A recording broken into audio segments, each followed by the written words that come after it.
Hi, good afternoon, everyone. Thank you for joining our webinar today for focusing on the biggest revenue opportunities. My name is Brad Pitts, and I will be one of your hosts today. I've been a marketer for the last 25 years and have been focusing on the space of fractional CMO and working with various companies, both in the mid-size and startup function or spaces for the last 2.5 years, and with a lot of varied products. And I've got my colleague here today, Faisal. Thanks, Brad. Good to see you, everyone. My name is Faisal. I've been a marketeer for 25 years and a CMO for 10, primarily in digital consumer tech businesses, e-commerce, and marketplaces. To enhance your webinar experience, we encourage you to ask questions, participate. You will get a recording of this afterwards, so you can always watch it again. And please, as always, if you can rate this session by leaving feedback when we send you the survey, we would really appreciate that.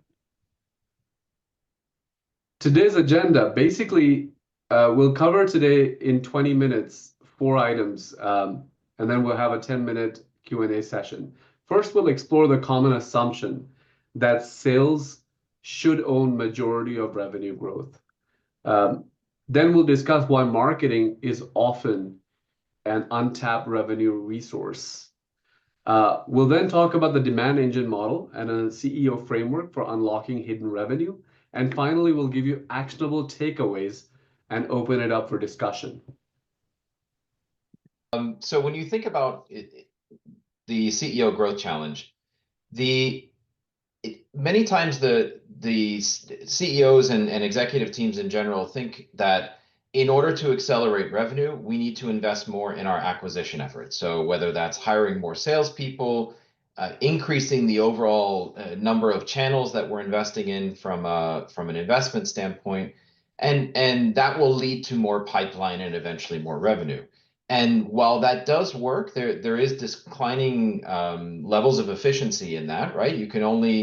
There's only so many salespeople with expertise in the industry that you're operating in. There's only so many channels that you can invest in until you reach the point of diminishing returns. And obviously, you don't want to chase unoptimized dollars. When you want to put your money where you can optimize against the ROI for those channels. And so what we have experienced is that when we start to focus on marketing more holistically as a revenue driver, what we can generate are pre-sold customers and eventually higher revenue down the road. And so this involves a mental shift to start thinking about marketing as not just a lead or a revenue or an acquisition focused department, but holistically as both brand, operations, experience, and so forth. And what we found is that from a hidden revenue standpoint, in a B2B context, marketing should own 30% of the revenue running through the organization. So how to think about that? If we had $1 million running through the organization, 30% of that should be attributed to a lead or a deal or a customer that was identified and nurtured by marketing before it was handed over into the lower stages of the funnel for closing. What we've typically experienced, especially in sales-driven organizations, is that marketing is often a function that focuses mostly on trade show implementation. In addition, they're focused on providing brochures, or if it's an e-commerce company, they're very focused on just the acquisition efforts, and there isn't a lot of interaction with the broader team or on brand building, and that is a shortcoming that we're laying out here that we think that organizations should work harder on. And so let's talk about the 4 common CEO mistakes that we have observed time and time again. The first thing is thinking that marketing is just about lead generation or performance marketing. marketing really should be accelerating the pipeline and closing deals. So we see this where there is often this focus on we need to hit our targets, we need to acquire traffic, we need to generate leads. But there's just so much more than that. It's about accelerating that pipeline and closing deals. And we'll come back to that in a second. The second is not holding marketing accountable for revenue impact. If you track sales against revenue, why not marketing? The third is planning in silos, right? Separating your revenue goals, your marketing, your product, your customer experience when you're doing the strategic planning of the business. And finally, the short-term focus, where it's all about what can I get today? How quickly can I profit, make profit, cut costs? You ignore the long-term benefits of what could be happening, what could happen in favor of short-term gains. So you don't really pursue, even if you build your funnel, you have to make the process of converting leads into customers easier, right? By delivering a superior customer experience, which then helps increase engagement, loyalty, and ultimately the holy grail of lifetime value. So now let's look at how to unlock marketing's hidden revenue potential. And we call this the demand engine model. So the old marketing focuses primarily just on lead generation, as we said before. The new model needs to focus on pipeline acceleration. So step one is turn marketing into a revenue acceleration function. And this is marketing should really be the driver of generating buyers, not just leads. And what's the difference there? Leads come in and they're still very much uneducated about the product. They may not understand what the brand stands for, where it's positioned in the hierarchy of options that are available in the marketplace, and that then becomes the job of either your sales team or other marketing efforts that are part of the overall generation of sales. So the website, for instance, in converting those particular customers. Marketing needs to own the purpose of changing those leads into actual buyers for the organization. The second one is revenue contribution. This engine holds marketing accountable for revenue contribution, and CEOs should demand revenue-based KPIs of their CMOs and marketing organizations. There should be a shared relationship between what the revenue goals of the organization are and what percentage of those goals marketing can put their name against. And holding marketing and sales and product accountable for these revenue goals is critical. The third step then is measure the customer buying signals and not just the activity metrics. So there's a lot of vanity metrics that can be presented from a marketing team. Things around number of social posts. Hey, we have these number of ads that are running currently. We reached this many people with our particular ad. Those tend to be more vanity metrics. What we really need to get into are what are the metrics that are closest to the actual time that the cash register rings for the organization, the purchase happens. And it's not just about those engagement metrics, it's about identifying purchase intent and making sure that we're pulling the customers through the funnel as quickly as possible. So an example is we had a SaaS company as a client, and we were able to, working across the marketing funnel, increase their overall revenue contribution by 38% by shifting the marketing focus from simply lead generation to pipeline acceleration. So again, getting buyers into the funnel and pulling them through so that by the time that they were actually in the final consideration stage and making a decision, that they were already bought into and just making trade-offs and verifying what the product was able to provide them. Faisal? So how do you fix this problem, right? So the framework we have is basically the first thing is make marketing accountable for revenue. Demand KPIs that prove marketing's revenue impact. The second is to align sales and marketing on deal velocity. The goal is ultimately to shorten the sales cycle. The third thing is build a sort of a predictable demand engine by investing in data-driven marketing strategies. Finally, fund marketing as a growth channel, right? Is like a sustainable growth channel. Invest in ROI. If you're cutting marketing, you're cutting your future revenue. This framework allows you to shift marketing from a cost line item to a profit driver.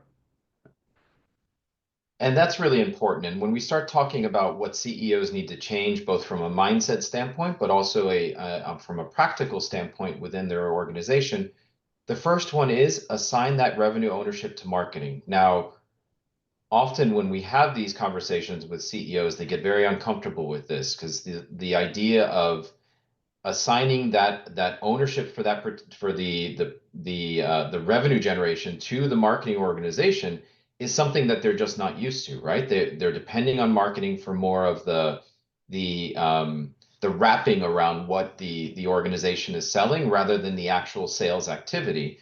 And by assigning that revenue ownership, you're giving marketing not only the responsibility for it, but you also have to give them the power to execute and optimize within the constraints of their role.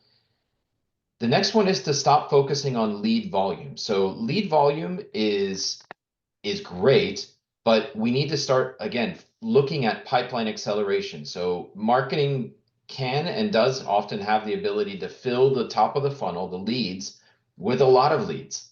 But it really comes down to the quality of those leads. And are they actual buyers that are in market currently looking for a solution that you're able to provide? And that should be the responsibility of marketing. Finally, is treat marketing as a closing function and not just as the awareness tool. So there's a trade-off here that between your sales and function and your operations to convert those sales and what marketing can provide. Marketing needs to provide the efficiency level on the efforts of the organization to move people into an actual converted state, whether that's through email drip campaigns or video reinforcement or additional content that may be on the web page or retargeting campaigns. Whatever the tools are that make sense for the industry that you're operating in order to bring those buyers through the funnel is the most important. So imagine if marketing was responsible for closing 30% of your deals before sales even spoke a word to your prospect. How much faster could you grow? How much additional revenue would you be able to add to the bottom line? That's what you need to start thinking about as a CEO. And we often help organizations to one, kind of get over the hump of understanding that marketing can control the sales figures, but then putting in place the different tactics and responsibilities, and often hiring in new team members to the marketing team to help accelerate the growth story of the team. Yeah. Brad, actually, I'd like to jump in with an example. I Yeah. used to work, a while back with an e-commerce business where marketing was simply handed, okay, we're going to sell this product now, go. And there was literally no consideration for what the market is looking for. So even if we came back with tons of research to show that actually this product is not the right product, or we're not pricing it correctly, there was no way to shift that. Like within the business, there was so much red tape around changing the product. It was like the product team is deciding what products to bring to market, and marketing has to just take it and sell it, and that's their job, right? But I would actually take this, what you're talking about, like assigning revenue ownership to marketing. If you do that, you also have to lay the foundations for enabling marketing to actually deliver that revenue. You cannot handcuff them and say, right, you have to get the revenue in, but actually you have zero say in all the other parts of the business, like the product development, like the customer experience piece, like how we even things like delivering goods with certain speed and velocity, customer satisfaction, NPS scores, Trustpilot reviews. How do you bring it all together and let that basically dictate a lot of what the organization does? Marketing often has these answers, but they don't often have that power within the business empowerment to actually enable these changes or to mitigate this information back to the other functions of the business. So I just want to make sure that we're conveying that there is a lot of other groundwork that also has to happen in order to make these three things come to light. Yeah, fully agree. And that story, regardless of industry, can be replicated. There's often silos within organizations that will kill productivity and the revenue opportunity for organizations. And making sure that those teams are collaborating clearly and have a common goal, that there's a shared responsibility for outcomes, particularly as it relates to overall revenue of the organization, is critical. And I know that's the holy grail for CEOs when they're looking at their organization and hoping to coordinate. But it's both giving the accountability, like you said, Faisal, but also the opportunity, the responsibilities in order to operate within and influence the other aspects of the organization. So our key takeaways for today's session is, number one, think of marketing as that revenue driver. Make sure that you're finding a way, and it may just have to scale over time, but if your marketing team today isn't tracking any revenue metrics, well, let's start with 5 or 10% of the overall revenue target for the organization and assign that to them and let them figure out how they can attribute the efforts that they're doing on a daily and weekly basis back to the revenue target that they've been given. How are the investments aligned to what they're actually able to generate? Second is align sales and marketing, and I would actually expand this to Faisal's example: customer experience, product, operations. All of the different departments that are part of the overall value chain need to be aligned with what that goal is, and there needs to be one single shared goal. Everyone's metrics that are specifically on the tactical side to achieving that are going to layer up to whatever that metric is, but there needs to be a North Star that all of the organization is working towards. And the final one that we often see is really a big opportunity for a lot of organizations, and there's a reason why, but invest in marketing. That marketing, after all, it is not a cost center. It's an investment in an organization to achieving your goals. Many of our clients are reluctant to invest in marketing or spend, what they'll say is spend more money in marketing, because they don't see the results of what that is. And that's just what we need to do is put the measurement systems in place, as well as put the responsibility and the targets in place to make sure that those investments are aligned with achieving those outcomes. And by doing that, you're able to make sure that your marketing team reorients itself away from activity-based efforts and more towards revenue and revenue contribution to the overall organization. So we'll open the floor now to Q&A. We have a couple panelists here, a couple attendees here, and a few questions coming through. Faisal, you want to take one? Yeah, I can take one. So the first question, I think we sort of answered it, but it is about marketing accountability. How can I effectively hold my marketing team accountable for revenue impact rather than just lead generation? And the answer to that is give them a seat at the table.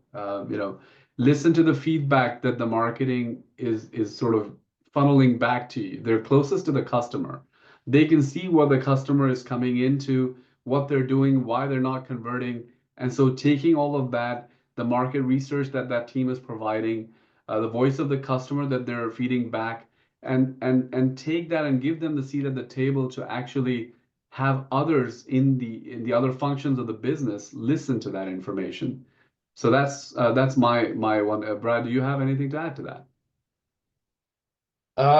Well, I think the listening parts of the back to the organization, making sure the alignment on goals is critical. I mean, if the alignment isn't in place between the different departments, then that's really where the first start needs to happen. We have another question here from Adam, who's actually a client of ours. Hey, Adam. So he's asking, what key metrics should I be tracking to measure revenue impact rather than the vanity metrics? Okay, so we need to move away from reports and dashboards that focus on website traffic or or just strictly MQLs and really focus downstream. So what are the closest metrics that are going to be towards that revenue target that the organization has? And so, Adam, your example, so you operate in the industrial space. That partnership between marketing and sales, and making sure that there's an interchange. So leveraging technology, making sure that sales is updating the CRM while marketing is leveraging the data that's coming through those updates to figure out what campaigns or what efforts they can do in order to support the overall conversion efforts. And so we're looking for velocity through the funnel. So how fast are people moving through the sales stages? We're looking at the number of successful contacts that the sales team is actually having with the leads that are being generated by marketing and handed over to them. How fast is the sales team picking up those leads and having those conversations? And then what is as the deal gets closer and closer to conversion, looking at what the overall deal size is, specific to on the B2B side, but then also we should ideally understand what we've invested in acquiring that particular lead. So what was the average cost for those leads that were generated?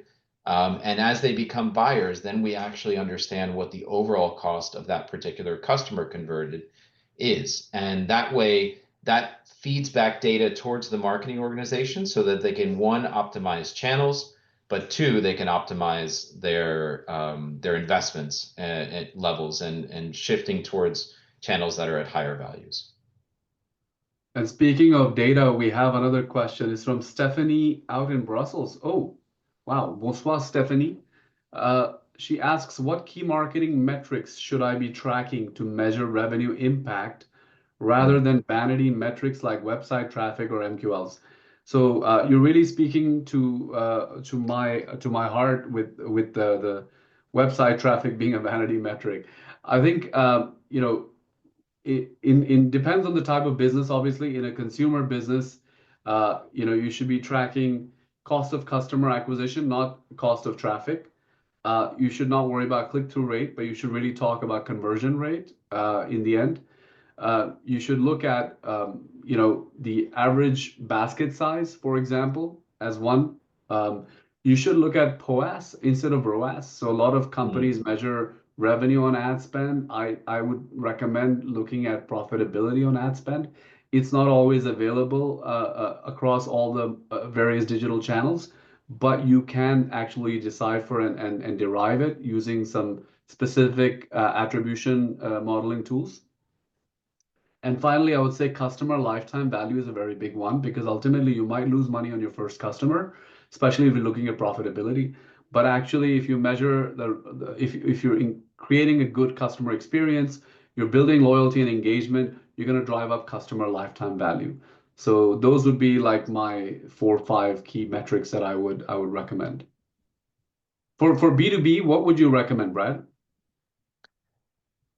Yeah, I think the similar metrics to what you just reported. So making sure, yes, lead volume is important, but how fast are they running through the overall sales pipeline? So the velocity of conversion. What is the overall deal size? That's very important. Lifetime value. Many B2B organizations. So we're looking at retention rates if it's more of a SaaS or subscription model, or we're looking at frequency of repurchase and reorder that if it's more on a manufacturing side. Those are great metrics for us to be able to go back, understand where that particular customer, which channel they came through, who the salesperson is that cultivated that sale. If there's a relationship manager involved post-sale, who is that person, so that we can understand what are the best practices across the entire value chain and optimize for those moving forward. Take out learnings from how they operate, distribute those against the different aspects or touch points throughout the sales cycle, and be constantly iterating and innovating in the sales process in order to accelerate revenue and overall value of each customer. So it's very, very close. I mean, I think B2B, B2C, no matter what, you've got some key metrics there that are overlapping, which is good. Do we have time for one more question? Shall we do one more? We had a couple of minutes of hiccup in the middle, so maybe we can take another one. Yeah. And this one, I'm actually it's about so it's John from Miami. Okay. What are the most common mindset shifts CEOs must make to unlock marketing's potential as a revenue driver? I can take a stab at it, and if you would like. So for me, treat marketing not like a car that depreciates in value the moment you drive it off the lot, but think of it as a house. The more time you put into it, the more you renovate, the more you build, the more you decorate, uh, it pays off over the long term. You're increasing the equity in the house. You're making the market value of the house go up. So that's the best analogy I can give. Yeah. I think that's a good way to think about it, especially when you start thinking about the structure of the house is very important, and making sure that it's stable, that there's the inherent value and structural integrity that's there for the house. But what also adds value to the house are the different trimmings, right? And those are things that help with the overall positioning of the brand. Is it more of a luxury brand versus more of a mass consumer brand? And the attributes, or I had a client that I used to work with that used to always say, like, does it pass the sniff test, right? So if you're charging a premium value for the particular product, does all of the trimmings that go along with the product and the way that the sales process works and the packaging works and so forth, does it pass that sniff test to rationalize the premium value or not? It's okay to not be a premium value product, but you have to align expectations and the way that the product is communicated with the intention and the segment that you're going after. And that is a core marketing function. Couldn't agree more. Yeah. All right, Faisal. Well, thank you very much for your time. And to our attendees, thank you very much for your time. You'll receive a copy of this deck afterwards, and you'll also receive a